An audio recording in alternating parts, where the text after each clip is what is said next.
Olá, que bom ter você conosco aqui mais uma vez. Hoje é um dia muito especial e eu vou estar compartilhando algumas coisas aí que para nós assim tem trazido grande alegria, tem nos dado assim uma imensa satisfação, né? Segundo as Escrituras, o salmista diz que aquele que vai levando a semente, muitas vezes semeando ela com lágrimas, mas diz que com alegria, com júbilo, voltará trazendo uma grande colheita, trazendo os feixes. Então hoje é um dia muito especial, porque nós tivemos o santo batismo, né? Tivemos uma festa aqui, a festa das águas, onde 21 pessoas testemunharam a sua fé pública em Jesus. Então vou estar falando sobre isso com você, mas antes, como de costume, eu quero falar sobre a necessidade de você nos ajudar. De que forma você pode nos ajudar agora? Você vai curte aí o nosso vídeo. Por quê? Quando você curte, esse robozinho, né, os algoritmos, eles vão fazer o seguinte: vão entender que esse conteúdo ele é relevante e ele vai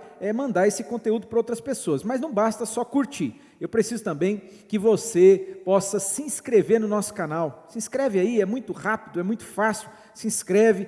Também gostaria de pedir que você comentasse. De repente, você está aí participando, comenta, faz aí um comentário e também você pode compartilhar. Você sabia que tem um botãozinho aí que está escrito assim, quando você clica nele aparece compartilhar, você consegue compartilhar pelo WhatsApp, você consegue compartilhar alcançando muitas pessoas. Então eu quero insistir com você, propague a mensagem, leve a palavra de Deus, anuncie as boas novas como as Escrituras nos incentivam. Então faça isso. E eu quero falar hoje então sobre esse momento tão especial para nós, que é o dia do batismo, o dia onde aqueles filhos de Deus, e eu quero explicar isso para você, que o batismo, ele não salva ninguém, não é? Não é pelo batismo que eu me torno filho. Opa, peraí, talvez você aprendeu, você foi doutrinado, né, ensinado de uma outra maneira. Tem gente que acha que é no momento do batismo que ela se torna um filho de Deus, que é no momento do batismo que ela nasce de novo. Não, de forma alguma. As Escrituras, elas não dizem isso, não é? O batismo, só para você entender, é como um registro civil. Toda criança, todo recém-nascido, ele precisa ser registrado. Seus pais vão até um cartório e ali eles fazem o registro da criança, né? Então aquele filho que é um filho de fato, nasceu aquela criança, é filho de fato. Naquele momento do registro civil, ela se transforma em filho de direito. Está entendendo? Então eu quero te explicar, segundo as Escrituras. Nós vamos começar aqui com o texto do Evangelho segundo Mateus, capítulo 28, os últimos versículos, a partir do versículo de número 18, diz assim, olha, palavras do próprio Senhor Jesus, preste atenção. Jesus diz: então Jesus aproximou-se deles e disse: foi-me dada toda a autoridade nos céus e na terra, portanto, vão e façam discípulos de todas as nações, batizando-os, grava aí, grifa essa palavra, batizando-os em nome do Pai, do Filho e do Espírito Santo, e ensinando-os a obedecer a tudo o que eu ordenei a vocês, e eu estarei com vocês até o fim dos tempos. Olha isso, palavras do próprio Senhor Jesus, foram as últimas palavras dele, enquanto o verbo encarnado, enquanto aqui nesse mundo, após a sua ressurreição, Jesus permanece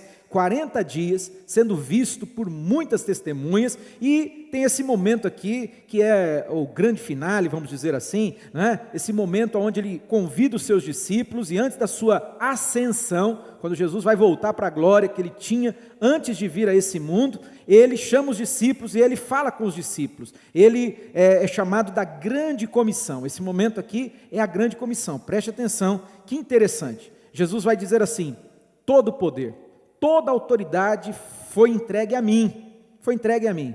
Jesus, quando ele morre na cruz do Calvário, ele paga aquele preço ali, por mim e por você, ele derrama o sangue dele ali, para nos lavar e nos redimir de todo pecado, ele morre a minha morte, a sua morte, para nos dar a sua vida, aleluia, que coisa linda, não é verdade? E aí, no terceiro dia ele ressuscita, e quando Jesus ressuscita dentre os mortos, como ele prometeu, se cumpre aquilo que diz as Escrituras. Filipenses capítulo 2, diz que o Pai lhe deu um nome que está acima de todo nome, todo joelho vai se dobrar, e toda língua irá confessar que Ele é o Senhor. Todo poder pertence a Jesus. E agora, ele está falando com os discípulos, isso inclui a mim e a você, ele está dizendo, e agora vocês vão, em meu nome, porque todo poder foi dado a mim, e eu estou comissionando, ou seja, a minha missão, eu estou compartilhando com vocês. E aí, Jesus envia os seus discípulos, dizendo, vão, em meu nome, ele está dizendo, façam discípulos de todas as nações. De todas as nações. Deus não tem acepção de pessoas, Deus não faz distinção, pelo contrário, Ele diz, vão a todos, em todo mundo, em todas as nações da terra, façam discípulos em meu nome. Mas aí, essa palavrinha que eu pedi para você destacar aqui, batizando-os. Como que a gente vai fazer discípulos? Não é? Jesus está dizendo aqui, primeira coisa, batiza eles em o nome do Pai, do Filho e do Espírito Santo. Preste atenção nessa ordem aqui. Você batiza em nome do Pai, do Filho e do Espírito Santo. E aí então, Jesus diz, ensina eles a observar, a guardar todas as coisas que eu tenho falado, ensinado para vocês. Não é? Essas palavras são do próprio Senhor Jesus. Escute, batismo é um mandamento. Batismo é uma ordem. Né? Não é algo facultativo, não é algo que eu quero ou eu não quero. Não, batismo, ele realmente é fruto de obediência à palavra. Ou eu obedeço ou eu desobedeço. Marcos 16, que também vai fazer o registro dessa mesma história aqui, Marcos capítulo 16, verso 15 e 16, diz assim, olha, Jesus fala com os discípulos, essa é uma outra visão da mesma situação, é Marcos narrando, né? Eu falei de Mateus, agora é Marcos, a partir do Evangelho segundo Marcos, capítulo 15, verso 15 e 16, Jesus diz assim, olha, e disse-lhe Jesus, ide por todo mundo, pregai o Evangelho a toda criatura, olha, pregai o Evangelho a toda criatura, e aí, né, as palavras de Jesus aqui, na perspectiva do evangelista, não é, João Marcos, bem provável que esse Evangelho, ele seja de Pedro, não é? João Marcos foi o amanuense, não é? Ele foi aquele que colocou ali no papel, vamos dizer assim, mas é considerado um proto-evangelho, é considerado um evangelho de Pedro, mas né, o Evangelho segundo Marcos, capítulo 16, verso 15, na perspectiva então, né, do evangelista aqui, ele vai dizer assim, olha, aquele que crer e for batizado será salvo, quem, porém, não crer, já está condenado. Você está entendendo? O batismo é uma ordem, é uma ordenança. Para quem que é o batismo? Para todo aquele que crê. Isso me leva a um segundo ponto. Que ponto que eu quero falar com você? Que o batismo, ele é para pessoas adultas. O batismo, nós como igreja batista, nós cremos que o batismo, ele não é para crianças, ou seja, nós não temos aqui o P do batismo ou batismo de crianças. Nós batizamos somente aqueles que já têm a idade, condições de decidir, de crer por si mesmo. Agora é a fé que não é aquela fé infantil, não é o pai e a mãe que está empurrando, levando, falando, você tem que fazer isso, você tem que frequentar, você tem que concordar, não.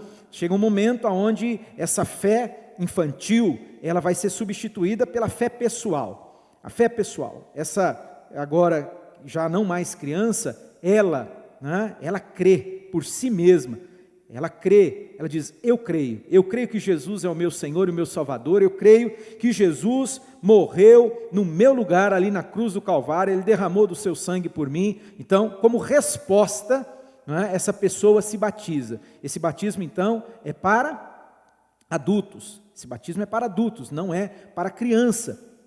A fórmula nós sabemos, Jesus disse em o nome do Pai, do Filho e do Espírito Santo, segundo Mateus capítulo 28, verso 19, sabemos que o batismo é para adultos, ou seja, pessoas que já têm as suas faculdades cognitivas desenvolvidas, por isso que está dizendo, aquele que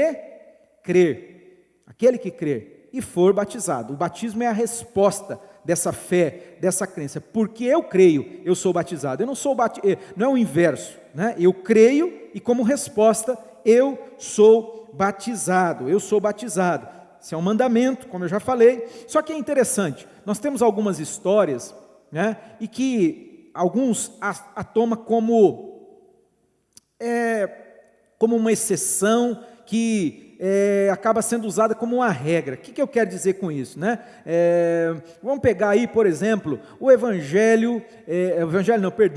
livro de Atos dos Apóstolos. Nós vamos encontrar pelo menos duas histórias. Uma está ali no capítulo 10 do livro de Atos dos Apóstolos, Atos, que é o livro da história da igreja. E aí, conta ali uma história no capítulo 10, que eu vou resumi-la, né, porque é uma história extensa e muito interessante. Faço questão que você leia o texto todo, que você preste muita atenção nos detalhes. É linda, é uma história maravilhosa do agir de Deus, da salvação de Deus, alcançando a todos. Mas olha que interessante, diz que Pedro vai até uma casa, conduzido pelo próprio Deus. Foi o próprio Deus, Deus falou com ele, Deus deu uma visão para Pedro, não é? E deu uma visão também para um homem que era chamado de Cornélio. Ele era um centurião romano. Então a história casa ali. Pedro tem uma visão, Cornélio também recebe uma direção, um anjo do Senhor aparece para ele, e resumidamente, Pedro vai parar na casa desse homem. E quando ele chega na casa desse homem, do Cornélio, diz que havia um grupo de pessoas, a família estava aguardando Pedro ali, a família. Quando Pedro chega, a primeira coisa, até aconteceu algo inusitado, né, para um judeu. Primeiro que o judeu, ele pela fé não podia estar na casa de alguém que era considerado pagão, impuro, etc. Pedro já explica isso logo de cara, mas ele diz que ele está ali porque Deus mandou ele. Só que é interessante, quando ele entra ali, né, o centurião, o Cornélio, vai se prostrar diante de Pedro, porque Deus enviou ele, achando que Pedro era, né, um ser divino, digno de adoração.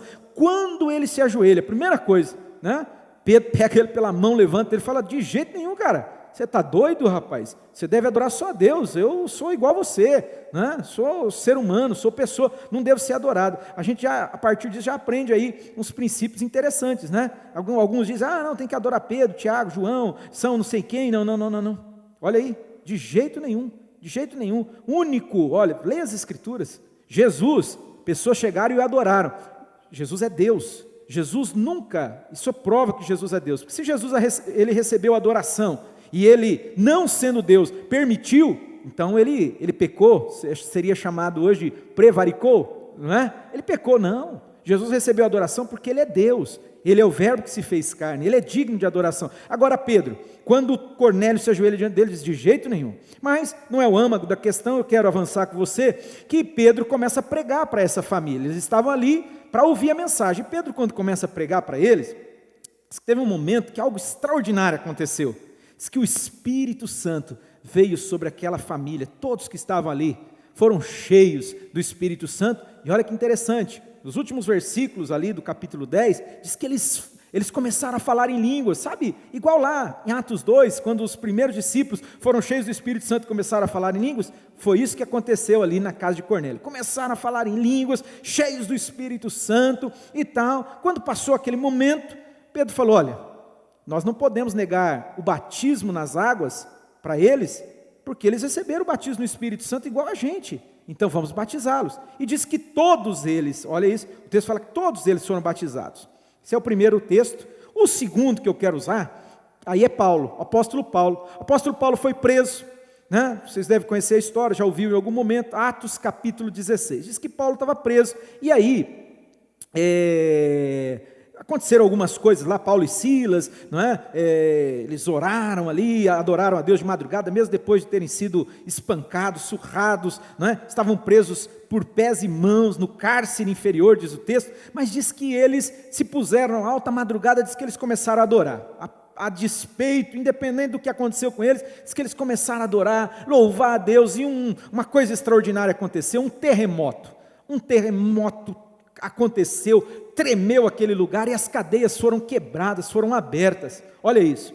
Quando isso aconteceu, o responsável, que é o carcereiro, entrou em pânico, entrou em desespero, pensou em tirar a própria vida. Ele pegou uma espada e ele queria saltar sobre a espada, mas quando isso aconteceu, Paulo se antecipou e falou assim: de jeito nenhum, não faça isso com você, não faça isso.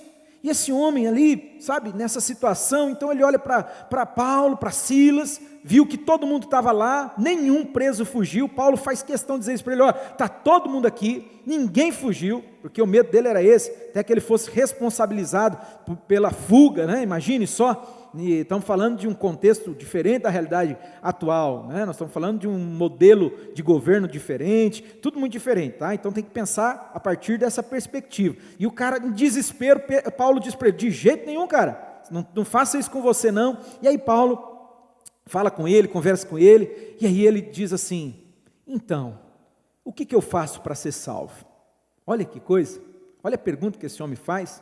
Paulo fala para ele: crê no Senhor Jesus e será salvo tu e a tua casa, será salvo você e toda a sua família. E aí, ali em alguns versículos finais, né, o versículo de número 46, olha, eu vou ler com você, diz assim, olha, perdão, capítulo 16, versículo 32, diz assim, olha: pregaram a palavra de Deus, Paulo pregou a palavra de Deus, né, a ele e a todos da sua casa. Presta atenção nisso, eu falei que eu vou usar esses dois textos para explicar o que acontece, né? Pregaram a todos os da sua casa. Naquela mesma hora da noite, o carcereiro lavou as feridas deles, né? Eles tinham sido surrados, espancados, então preste atenção, né? Que coisa. Diz que em seguida, ele e a todos os seus foram batizados. Sabe, tanto esse texto aqui de Atos capítulo 16, a história desse carcereiro, quanto à história de Atos 10, que eu falei antes aqui, que é a história do centurião, que Pedro vai à casa dele, tem sido usada muitas vezes como argumento: olha, está vendo? Não, por que não batiza criança? Né? O texto diz, tanto num versículo quanto no outro, diz assim: ele e todos os da sua casa foram batizados. Puxa, eu percebo que às vezes existe uma forçação de barra, sabe? Eu chamo isso, não só eu chamo, mas essa é uma conduta que ela existe, né? É uma aferição, quando você pega algo, né, que é uma exceção que poderia existir e você quer trazer aquilo como uma regra. Você quer tornar aquilo, ó, tá vendo, né? Algo que nem tem como você usar aquilo ali como uma referência, porque pode ser e pode não ser, mas é o que muitos fazem. Já fizeram isso comigo, amigos até de contextos diferentes, denominações diferentes, cuja doutrina é um pouco diferente na questão do batismo. Eles falam isso: ah, tá, mas e a família do centurião? Aí eles jogam assim: é provável que haviam crianças lá, é provável, não diz que ele, todos da sua casa? Uai, quando você usa esse texto para tentar usar como uma exceção à regra, querido, tem que tomar muito cuidado, porque senão a gente vai ter que pegar muito texto das Escrituras para usar, para respaldar um monte de coisa, e aí é um problema. A gente precisa entender a linguagem bíblica, é Deus comunicando com o homem, é Deus falando com o homem de uma maneira que o homem entenda as palavras de Deus, os oráculos de Deus. Por exemplo, quando a Bíblia diz que, Gênesis capítulo 11, desceu Deus para ver a obra dos homens, né?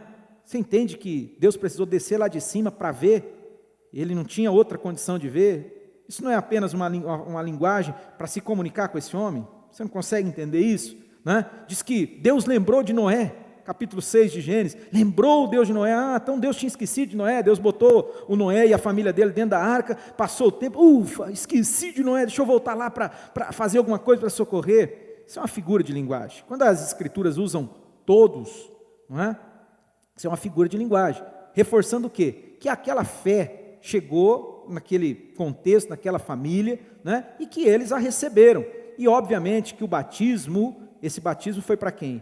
Foi para aqueles que já tinham condições, capacidade, como eu falei, capacidade cognitiva desenvolvida, e responderam a esse chamado. Ali, em momento algum, diz: e as crianças foram batizadas. Esse todos, né, muitos usam para dizer assim, inclusive as crianças, e não. De forma alguma, o batismo é para aquele que crê, é para adultos, é em nome do Pai, do Filho e do Espírito Santo. E aí, para encerrar, né, porque esse dia para nós é muito especial mesmo, onde essas pessoas têm testemunhado a sua fé, né, a sua convicção de que Jesus é o seu Senhor e Salvador, deram testemunho público, né, de que eles já nasceram de novo. Eles não nascem de novo na hora que mergulham na água. Pelo contrário, eles já nasceram de novo, não é? E agora nós estamos como aquele bebê que nasceu e que o pai vai fazer o registro de nascimento dele, a mesma coisa, já nasceram de novo da água e do Espírito, agora eles vão mergulhar, vou falar já do mergulho, não é?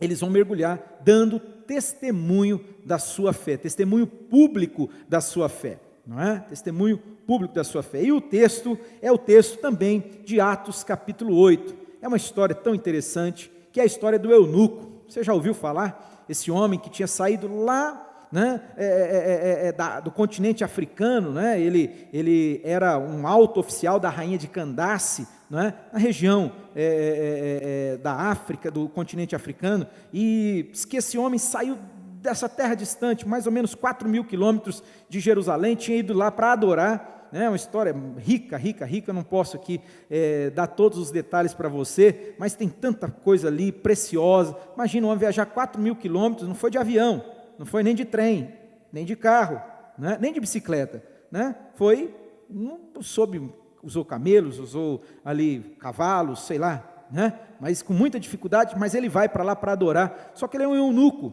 e o eunuco, pela lei, né? A lei levítica, ele não podia entrar no templo para adorar.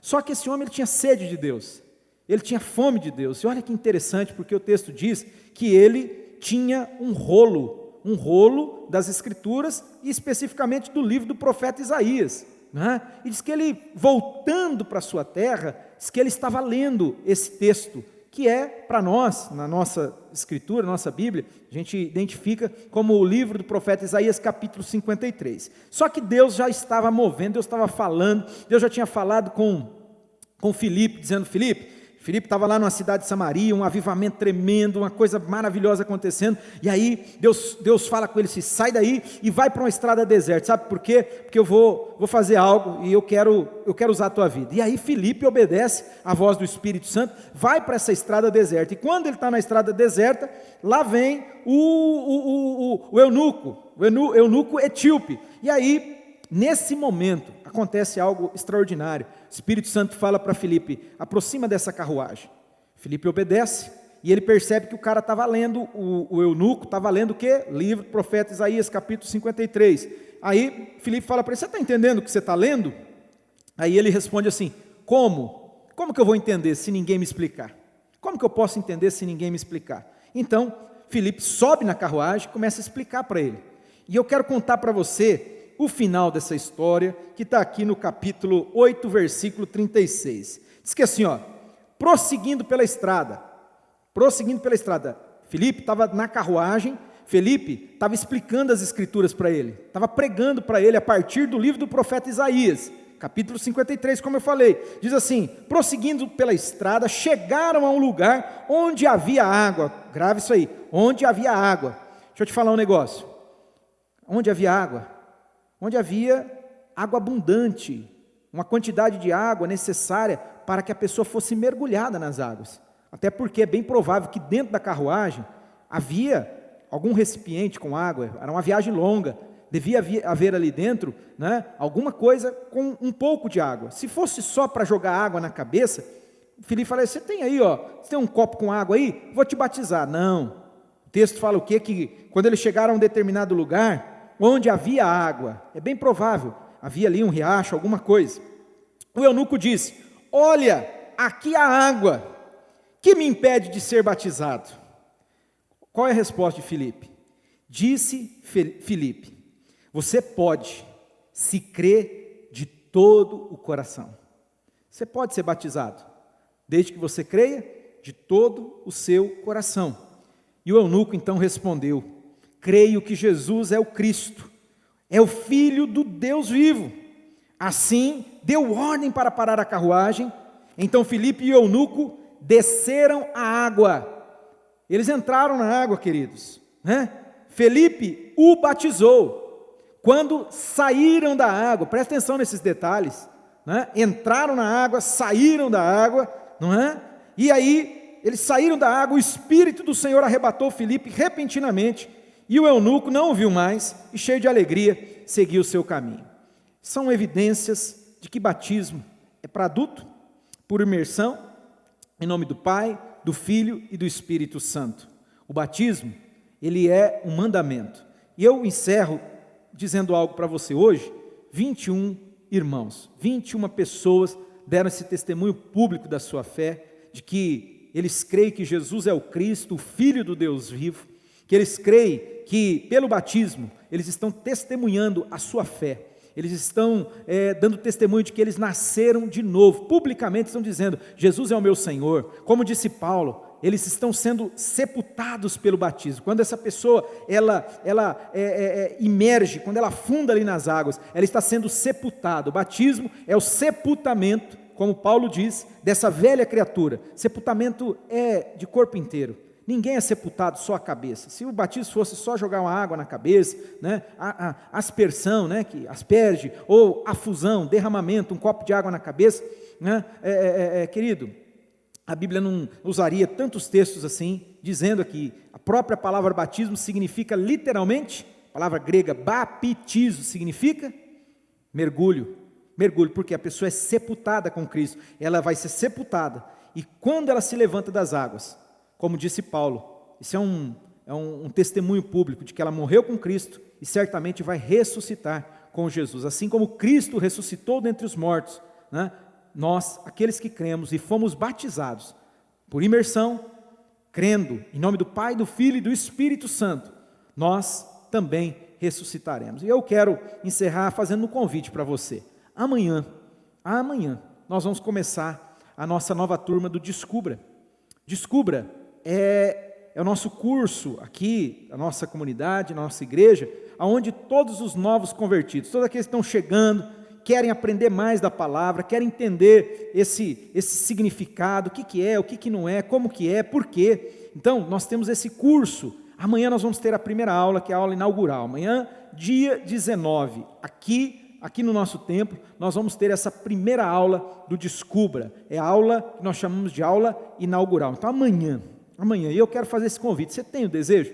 Você quer aprender mais? Você quer conhecer? Você quer entender? Eu quero fazer esse convite para você. Você pode, eu vou além, você deve, para o teu bem, não é? Jesus falou, errais por não conhecer as Escrituras e nem o poder de Deus. É uma oportunidade para você conhecer mais das Escrituras, para você realmente entender os mandamentos de Deus, né? Entre eles, o mandamento do batismo. O mandamento do batismo começa amanhã. De repente você fala, pastor, eu já sou batizado adulto, eu sou batizado por imersão, em nome do Pai, do Filho e do Espírito Santo, mas eu gosto dessa igreja, desse pessoal, dessa comunidade, eu quero fazer parte, eu quero me integrar. Faça o Descubra, é um convite que eu faço para você, tá bom? Eu quero orar agora, abençoando tua vida, você que ainda não havia entregue sua vida para Jesus, você que ainda não havia recebido a Jesus Cristo, como teu único, suficiente Senhor e Salvador, o que falta para você? Olha o eunuco, ele falou para o Filipe, ele falou assim, tá, o que me impede de ser batizado? O que me impede de ser batizado? O que impede você de entregar a tua vida para Jesus agora? O que impede você de dizer, Jesus, entra no meu coração, eu abro a porta do meu coração, e eu te recebo como meu único, suficiente Senhor e Salvador, eu te entrego a minha vida, vem fazer a tua obra em mim, vem Espírito Santo, vem habitar em mim, vem transformar todo o meu ser. É oportunidade para você fazer isso, e se você deseja crescer, eu te convido também a fazer o Descubra, mas eu quero orar com você, eu quero orar por você nesse momento, se você puder e quiser, feche os seus olhos aí, onde você está agora, se você conseguir, se não tem problema, onde você está, do jeito que você está, mas eu quero orar com você, eu quero orar por você agora. Pai, eu tenho certeza, Senhor, nesse tempo nós temos vivido aí uma festa, vivido um tempo assim, de grande celebração, porque a Tua palavra diz que quando um pecador se arrepende, há festas nos céus. Imagine, nós estamos, ó Deus, festejando, são 21 pessoas que entenderam, 21 pessoas, ó Deus, que estão testemunhando publicamente, eu nasci de novo, aleluia, eu nasci de novo. Então, Senhor, eu quero orar agora por todos aqueles que nos assistem, todos aqueles que participam conosco, todos aqueles que essa mensagem chega até eles a partir aqui, ó Deus, das mídias sociais. Espírito Santo faz a obra. Eu sei que o Senhor começou uma boa obra e o Senhor diz: eu vou completá-la, Pai. E essa boa obra passa por isso, passa por entrega, passa por pertencer, fazer parte do corpo da igreja de Cristo, uma igreja local, fazer parte, estar inserido, ó Deus. Deus, passa pelo batismo, ó Deus. Quando alguém é batizado, Senhor, ele está sendo recebido formalmente, como uma criança, quando é feito o registro civil dela, é ali colocado o nome, o seu nome, o nome do pai, o nome da mãe, o dia que nasceu. Então, Senhor, quando alguém é batizado, é como se essa pessoa, Senhor, estivesse formalmente, ela estivesse sendo inserida no corpo de Cristo, no corpo local. Então eu oro, Deus, para que essa obra ela se cumpra na vida de cada um, todos aqueles que estão participando conosco agora, em nome de Jesus, Pai, eu oro, e eu creio no meu coração, que muitas pessoas que tinham dúvidas, que ainda têm, que talvez não descubra, que vai entender mais, que vai se aprofundar mais, mas Senhor, elas estão sendo chamadas, ó Pai, é o Senhor que está chamando elas, é o Senhor que está fazendo esse convite não é o Claudinei que está fazendo não, esse convite é um convite da graça, esse convite é um convite do Senhor, é o Teu Espírito Santo, falando, ó Deus, com ela, falando na mente e no coração dela, Pai. Por isso eu abençoo, Pai, eu oro por cada um, no poderoso nome de Jesus. Deus, para o louvor e para a glória do Deus que é triniuno, Pai, Filho e Espírito Santo, que nós oramos. Amém. Graças a Deus. Deus abençoe tua vida. Se você deseja, vai ter o telefone aí, está passando um telefone para você aí. Esse telefone é o telefone da nossa secretaria. Tem uma pessoa querida, especial, a Kátia, ela vai falar com você. Manda lá, fala: eu quero participar. Você vai mandar: eu quero. E nós vamos fazer contato com você, vamos dar todos os detalhes para você então fazer parte do Descubra, aprender mais daquilo que Deus tem para a tua vida, no nome de Jesus. Um beijo no seu coração, até mais, tchau.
Nós vamos falar agora sobre o que nós chamamos aqui, na nossa comunidade, Momento Fé e Finanças. Então, deixa eu já começar dizendo o seguinte: olha, esse momento é um momento onde a nossa comunidade, onde os nossos irmãos, a família da fé, todos aqueles que têm entendido, não é, esse princípio, esse firme fundamento, que é o fundamento da obediência, da fidelidade a Deus. Não é? Então, todos aqueles que têm entendido e que têm tomado essa decisão e essa atitude de honrar a Deus, de servir a Deus através dos seus recursos, colocando diante do Senhor os seus dízimos, as suas ofertas missionárias. Não é? Então, eu quero abençoar a tua vida, para que você continue firme, querido, continue honrando a Deus, continue consagrando a Deus, a tudo aquilo que Deus ele tem confiado a você, crendo que Ele vai abençoar a tua vida, crendo que Ele vai continuar guardando, cuidando de você, no nome de Jesus Cristo. Então, eu quero insistir, você que não entende esse negócio, você que está passando por aqui, aí vê, estão falando desse negócio, não é para você, não tem a ver com você, tá bom? De forma alguma você não precisa dar nada, você não é obrigado a dar nada, e não se sinta constrangido. Agora, todos aqueles que entendem, todos aqueles que compreendem o princípio das Escrituras, você pratica. Né? Como Jesus sempre dizia, faça segundo a sua fé. Então você crê, você tem aprendido, seja fiel, seja obediente. Eu quero orar abençoando você no nome de Jesus Cristo. Pai Santo, eu quero consagrar a Ti todos os dízimos, todas as ofertas, inclusive as ofertas missionárias. Te louvo, ó Deus, porque o Senhor nos abençoou tanto e a gente conseguiu atingir o nosso objetivo, ó Deus, para cavarmos o poço lá em Burkina Faso, conseguimos ir além. O Senhor tem sido tão bom. Obrigado, Jesus. Que o Senhor continue com a tua mão sobre o teu povo, conforme a palavra do Senhor, ó Pai, que o Senhor colocou no meu coração, que assim como a água vai jorrar, ó Deus, ali em Burkina, ó Pai, vai jorrar, ó Pai, para pessoas que sedentas de água, sedentas, não tem água, mas esse poço vai ser uma fonte ali que vai jorrar água para eles. Da mesma maneira, as tuas bênçãos, eu não tenho dúvida, elas vão jorrar na vida do teu povo, de todos aqueles que têm entendido esse chamado, ó Pai. É um chamado do Senhor, ninguém é obrigado a nada. As pessoas são convidadas a voluntariamente a fazerem aquilo que elas creem. Então, ó Deus, que o Senhor abençoe cada um, que o Senhor prospere, em nome de Jesus, todos aqueles que têm andado, ó Deus, em fidelidade ao Senhor, a partir, ó Deus, dos seus dízimos, das suas ofertas, Deus, que o Senhor possa realmente estar com a tua mão, vai à frente, Deus, vai à frente do teu povo, prospera as obras das mãos deles, que eles possam ver o fruto do penoso trabalho, ó Deus, tudo aquilo que eles empreendem, investem a força, investem o tempo, investem, ó Deus, a sua atividade, que eles possam ver o fruto, que eles possam, Senhor, ver a realização. Pai, eu abençoo o teu povo, teus filhos e filhas, no poderoso nome de Jesus Cristo, para a glória e louvor do Deus Trino e Uno, Pai, Filho, Espírito Santo. Amém. Que o Senhor te abençoe poderosamente, em nome de Jesus.